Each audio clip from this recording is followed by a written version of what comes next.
The Morrison government is currently getting a lot of free advice from backbenchers, bureaucrats and even the media.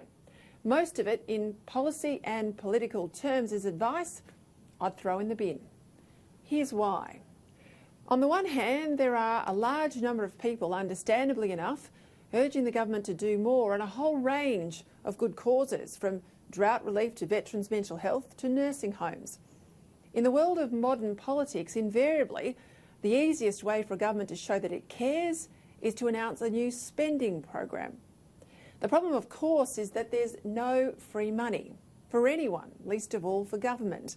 Everything a government does has to be paid for. And if the government is to spend even more and protect the fragile surplus, that means finding new ways of raising money. And that's where the well-intentioned advice very easily is likely to turn politically toxic. Officials, particularly those in the Treasury Department, are always eyeing off what they call concessions. To them and to a whole range of so-called experts who move in similar ethnocratic circles, concessions are free gifts to undeserving people, like the homeowners who don't pay capital gains tax when they move, and the retirees whose family home is largely exempt, at least for now, from the pension assets test. To these so-called experts, it's an anomaly when any class of asset is not treated like every other class of asset. But to everyday mums and dads struggling to make ends meet, even as things are, any removal of a concession is seen for what it really is: a sneaky and underhand way to increase their tax and to penalise their hard work. Labor, of course, succumbed to thinking that no one would really notice extra taxes on so-called rich retirees and wealthy investors, and justifiably they paid a heavy price at the May election. The trouble is that bad ideas in politics rarely disappear, they just get recycled.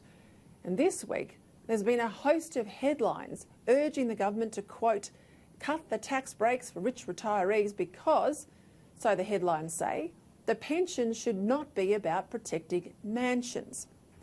Well, cutting tax breaks for the rich is one of those perennial ideas that's almost self-evident as a simple proposition, but deeply unfair and counterproductive once it's properly examined. After all, the so-called rich are often not much better off than the rest of us.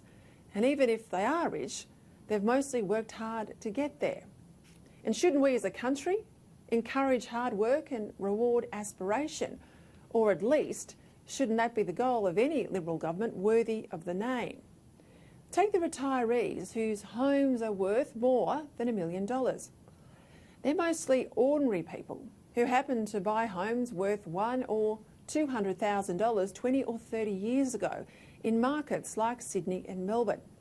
And just because the home they don't want to now sell is worth more doesn't mean they've got the ready cash to make up for any reduction in their pension.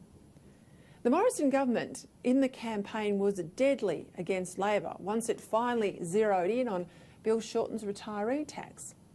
But any suggestion that the public mood might have moved on if the government itself was to start taxing the family home, well, that would be political suicide.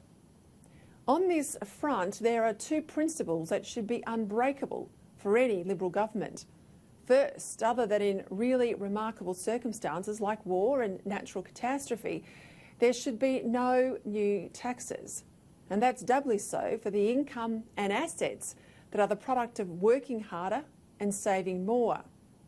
And secondly, when the government has a budget problem, it should spend less rather than tax more. And that's my real gripe with all the talk this week of new taxes that the government can and should levy. Where's the debate about savings? I worked in government for 16 years, as you know, and let me tell you, the waste is there. And it needs constant vigilance by ministers who aren't run by their departments. Because the public servants, well, they're expert at hiding the millions they don't want to save and coming up with new ways to tax you more. And if a government can't spend less, it should at least have the courage to make the economy more efficient, rather than finding sneaky new ways to raise revenue, because every dollar a government spends comes from someone who's worked hard to make it and would much rather spend it themselves.